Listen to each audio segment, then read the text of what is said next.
Good morning. It's the morning of day 3.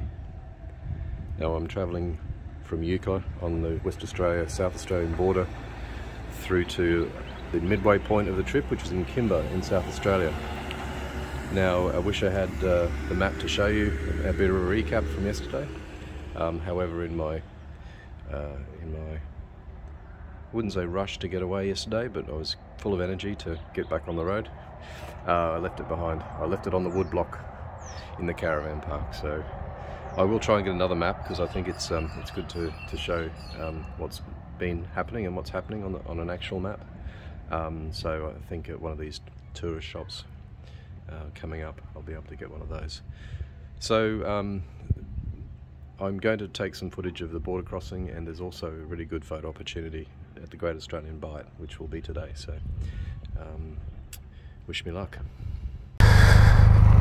Alright, we're just leaving Eucla motel now, and first fuel stop is at Nullarbor Plains Roadhouse.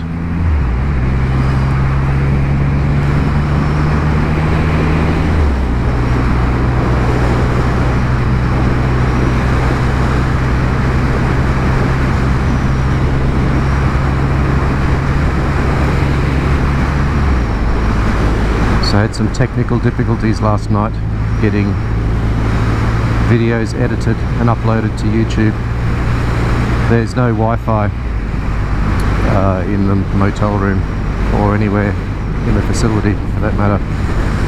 So I was doing everything paired off my mobile phone in 4G, and the editing software I use decided to create a new YouTube channel for me as it uploaded, you know, a 2 gig movie file at 4G upload speeds, which is about a 1.5 hour proposition when you're in Eucla.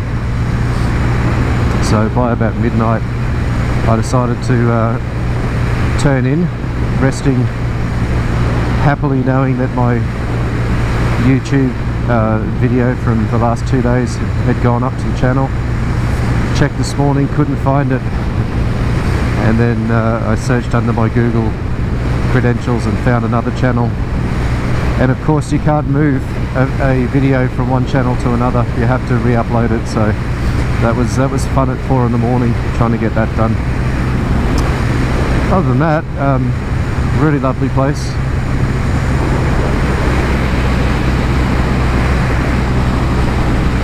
Check the oil again in the bike this morning, and there's no issue at all. In fact, it looks overfull if anything,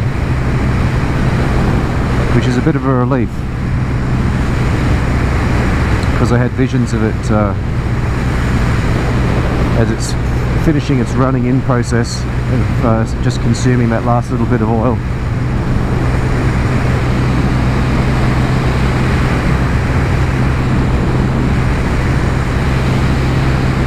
Okay, we're not far away from the border. I think it's about 20 k's.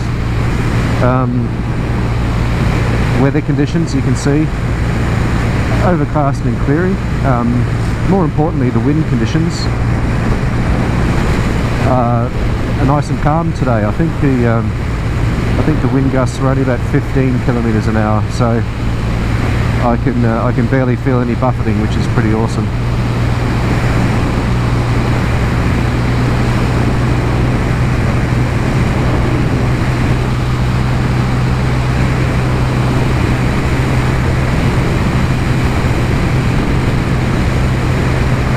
Feeling good on the bike this morning. Back's not a problem, butt's no problems at all. Today is going to be a big day though. The little town of Kimber in South Australia is 809 kilometres from here, so it will be my longest day of the trip. I have gotten away nice and early though. It's only just ticked over 7 AM. It's risky going any earlier than daybreak because of the wildlife, and you can see that there's plenty of places for kangaroos to come bounding out from. They're my main concern, kangaroos. But to that, you can see there's nice wide shoulders on the road as well, so you have a little bit of reaction time to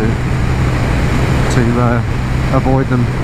The kangaroos are those creatures that they don't stop and stare like a deer caught in the headlights. They literally keep going. Even if collision's imminent, they will run into the side of your car. In fact, I ran over one near my home. It did exactly that. It came running out and literally hit the side of the car and went under the back wheel. But the secret with avoiding kangaroos is you aim for where they are coming from, and you'll typically be safe that way.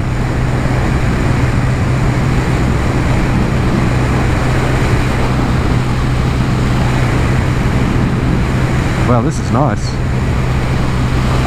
I've got some true speed on board. I'm doing 100 kilometers per hour. Oh no, 101.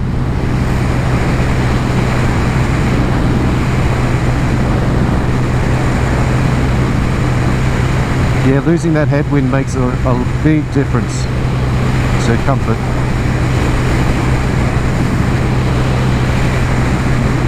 We're a little cooler this morning again, 18 degrees, but I'm dressed for the occasion today.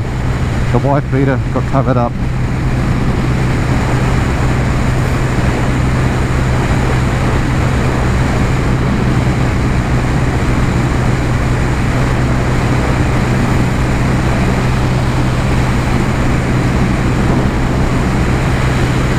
Now, I did a bit of a bike review yesterday, and I left out a couple of important points which may be of interest.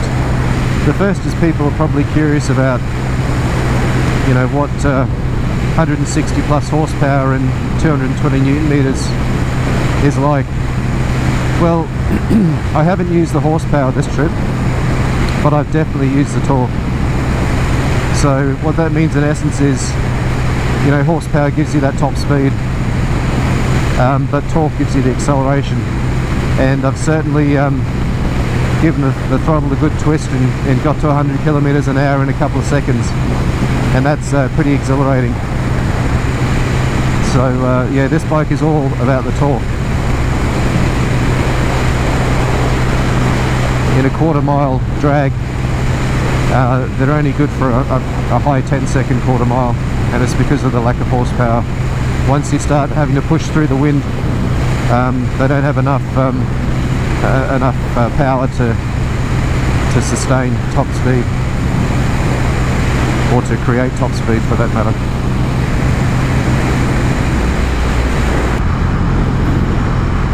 And suspension setup for this trip. Oh look, I think we've got the border crossing.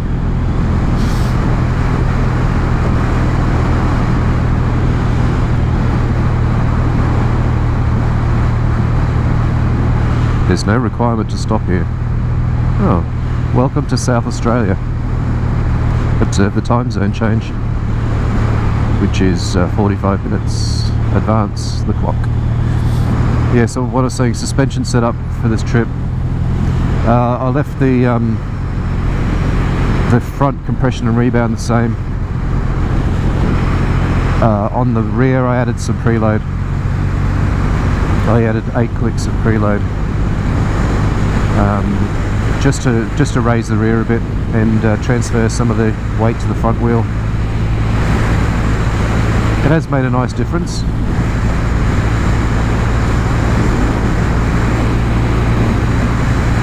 Yeah, it points very well. There's been some other reviews I've read about how these bikes handle and corner, etc. And a lot of the reviewers are, you know, tending to mount heaps of praise, saying you don't notice that it's a 300 kilogram bike, it's very nimble. I beg to differ somewhat. My previous bike was a ZX14 Kawasaki, and it wasn't renowned for being you know, a racetrack weapon, but it was a fairly tidy handler.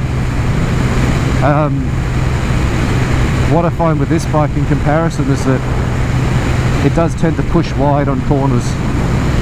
You can really, as it tips in pretty much okay, you can drop it into the corner, but as you're progressing through the corner, it doesn't maintain the line that you intend because of the sheer weight of it. There might be a reason for me to lose a bit of weight actually, on reflection. It's not a terrible handling bike though, don't get that impression. It just doesn't handle like a sports bike, and I wouldn't be heaping praise on it for being a 300 kilogram machine with a 200 width rear tyre, being a highly competent cornering machine.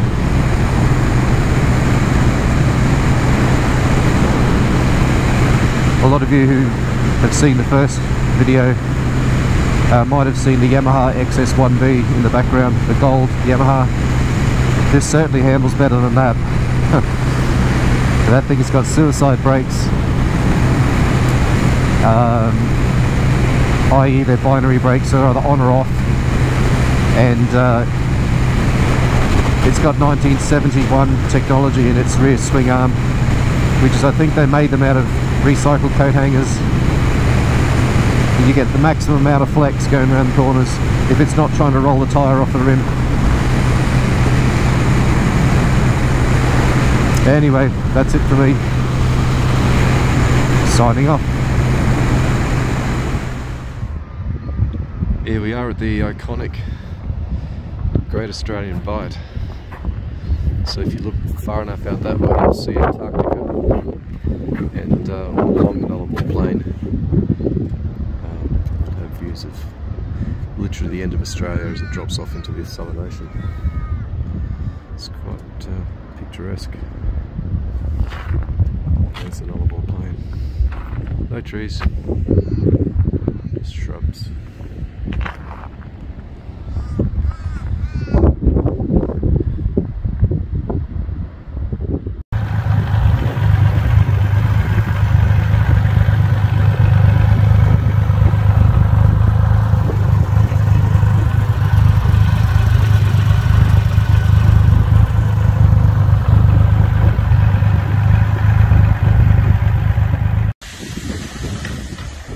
This is Nullarbor Roadhouse.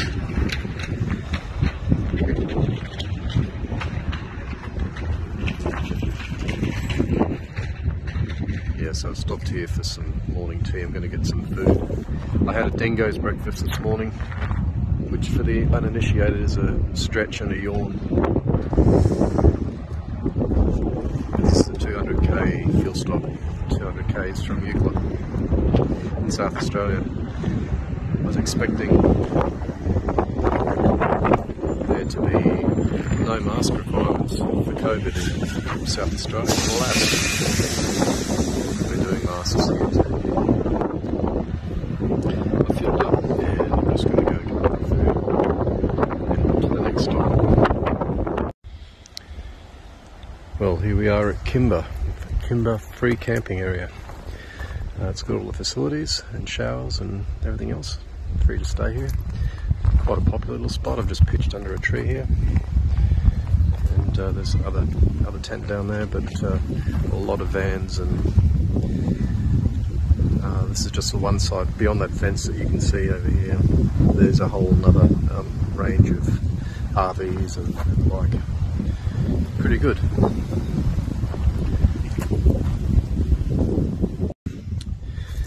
So a quick summary of day 3. So this was a long leg, over 800 kilometres. I got away before 7.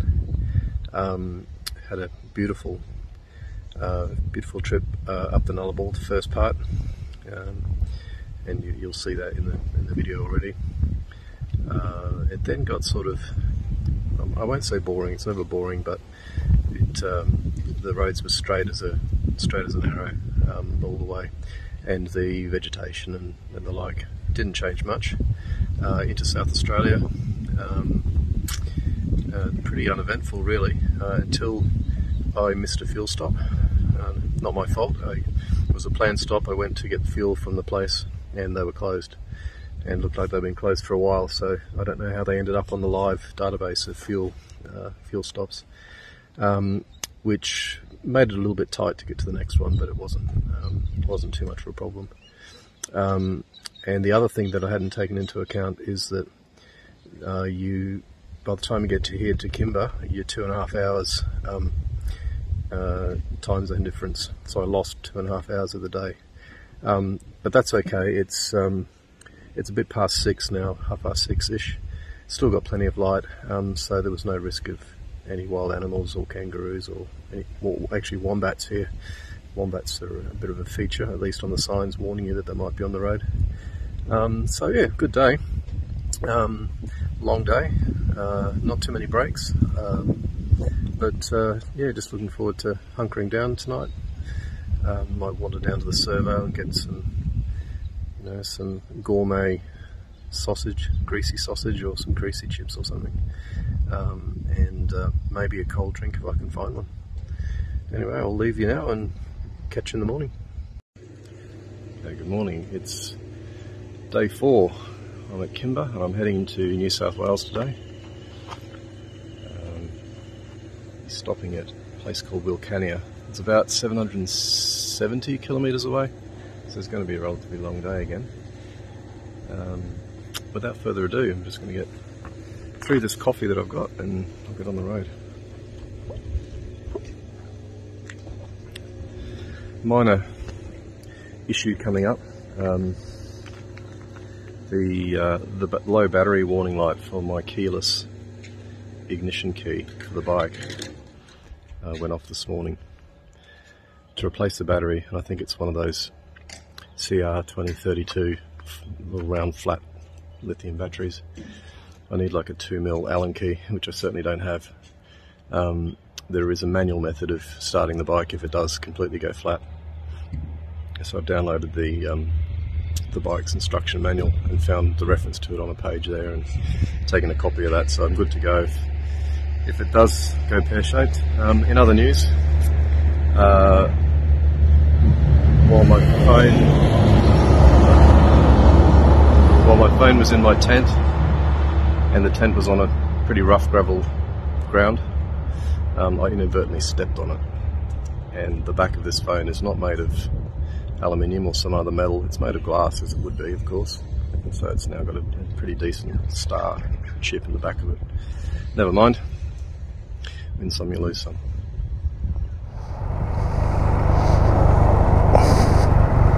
Nice bike. Thank you. My wife actually liked this one. Yeah, right. She's asking me like when you gonna get me to ride on this one. Oh, okay. Very nice. All right, see ya.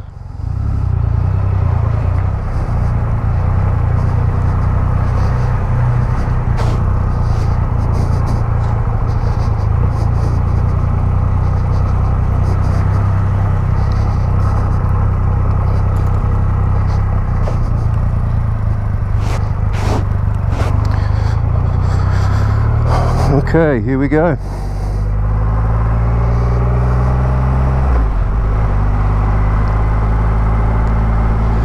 Now they're on daylight savings time here, and it's only 8:30. Well, it is 8:30 in the morning. The sun was still well below the horizon at 6:30 this morning.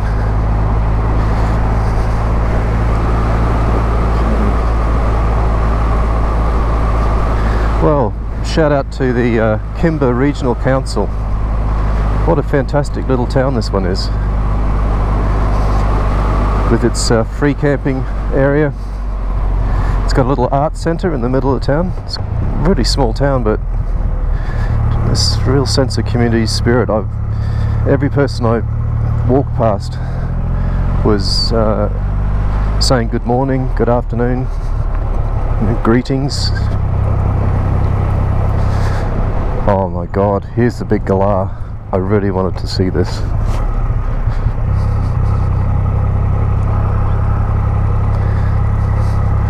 Now that's an attraction, and we're halfway across Australia.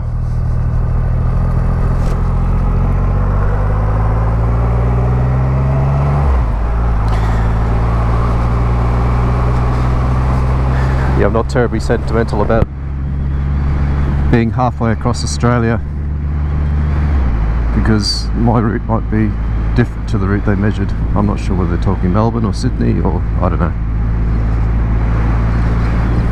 As the crow flies. Sounds good though. It's good claim to fame.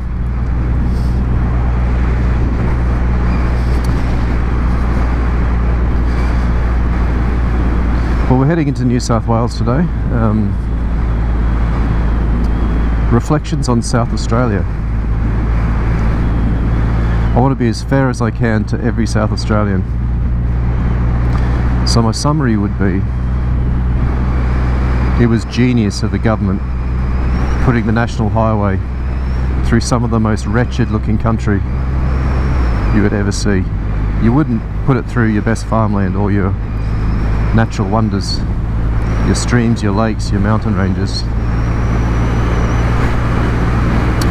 The country I've seen needs water, topsoil, less rocks.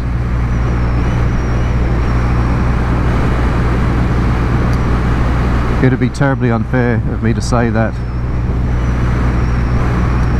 it probably ticked all the boxes and met all of the criteria to be a nuclear bomb test location back in the 50s.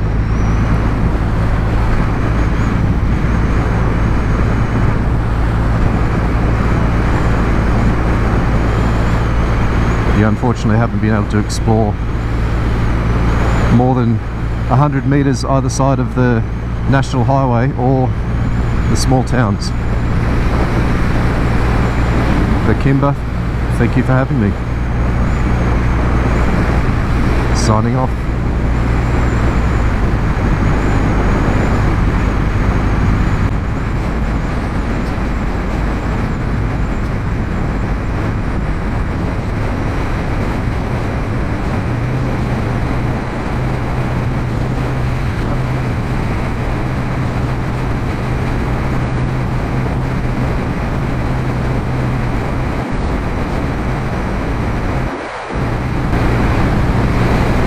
Maybe a body status update.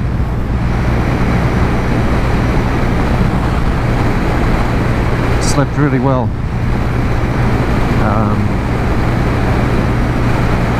Back wasn't sore at all this morning. No real ill effects at this point. I feel pretty bike fit now.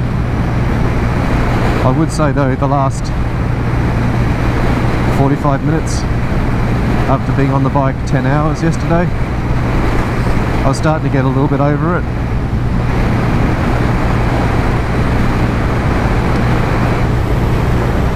But yeah, this morning, feeling really good. We'll see how we go.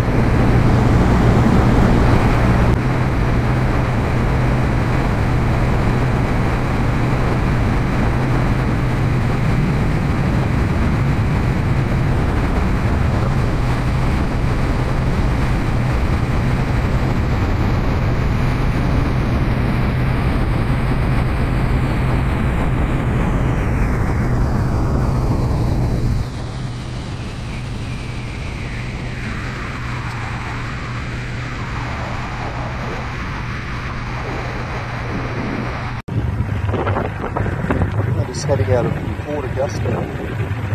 This is something quite good.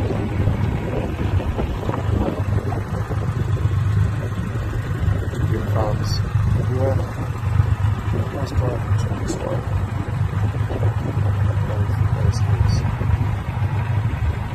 Might sound extra excited, but I haven't seen hills or mountains probably 2 years. It's Western Australia.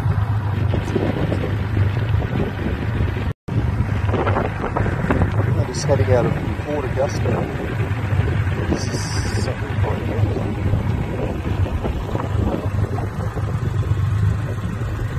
Wind farms everywhere. Nice drive this way.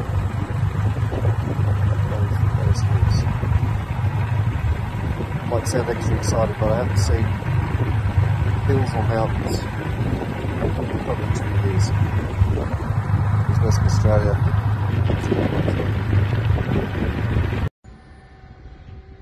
Here we are at Yunta. I think that's how it's pronounced, Y-U-N-T-A. Last stop before Broken Hill in New South Wales. Very nice day, but very favourable wind conditions too. It's been a pleasure. Farewell to Yunta.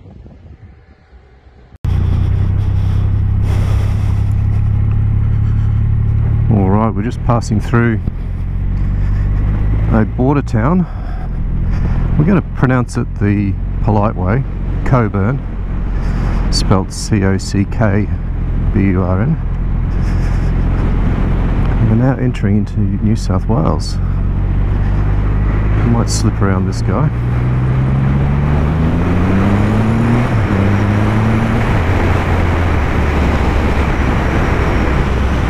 Got us up to 120.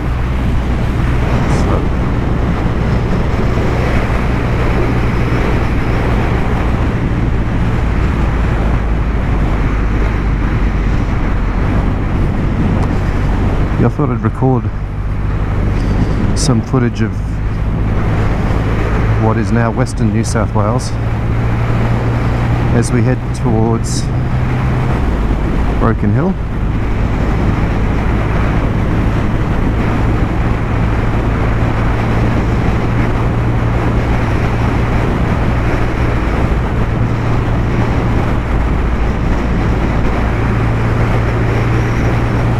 Now they haven't set the speed limit here, presumably it's the same, 110.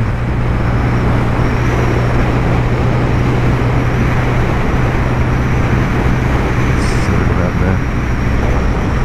Yeah, so it's quite different, as you can see from, you know, the barren Nullarbor. This is the barren outback, back of Burke.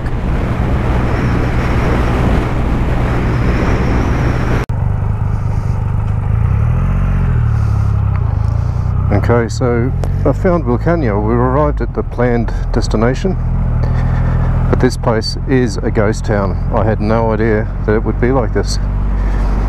There is literally no way of buying any supplies. There's no food.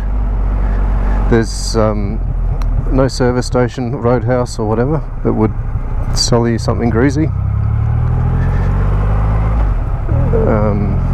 No cold drinks.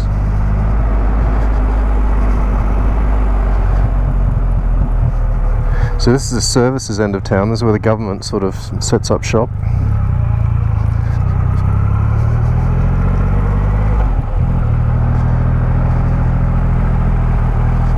There's your pharmacy.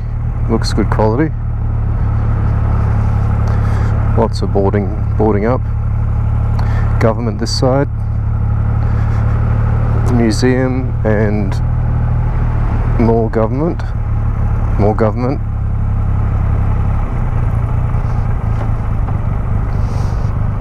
Okay, it's pretty elegant. We have a boarded up pub.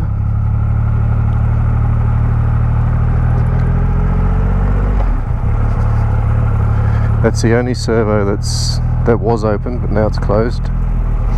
All of this stuff's boarded up.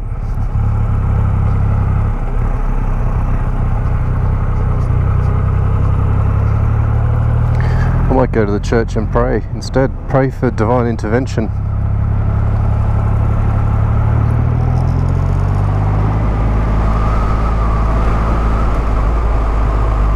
It's all housing down there. Believe me, I've been there, checked it out. Do a quick blocky.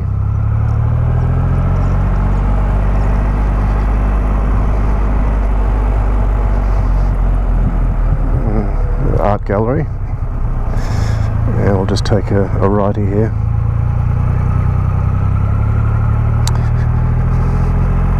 There's the courthouse, that's well maintained, and of course the police station, again very well maintained.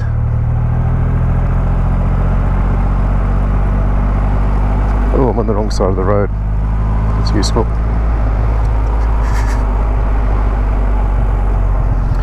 I better get out of here. There was a cop watching me on the wrong side of the road.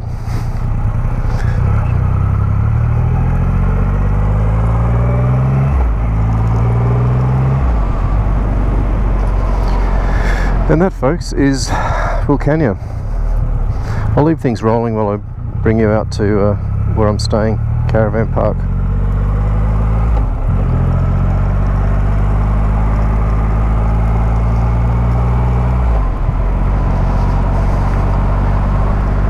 And there was a fairly shocking lack of accommodation too. I went to the only 2 establishments, and neither of them had internet, which will explain why these last 2 days will be late to be uploaded, because I don't have any internet. And then I was recommended to come out here,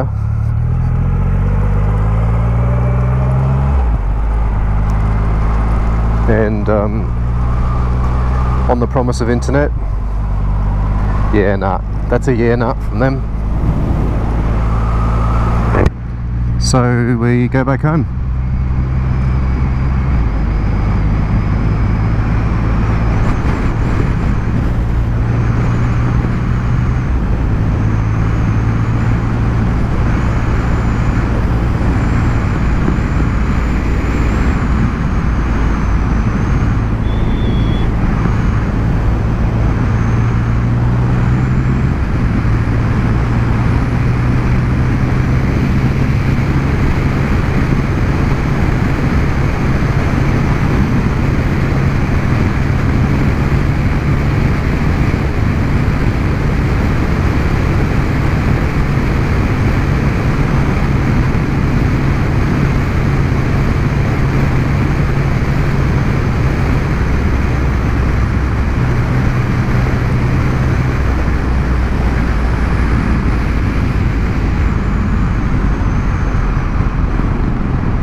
So I'm going to jump in the shower. I'm going to have a dingo's dinner, and we'll get out of here in the morning.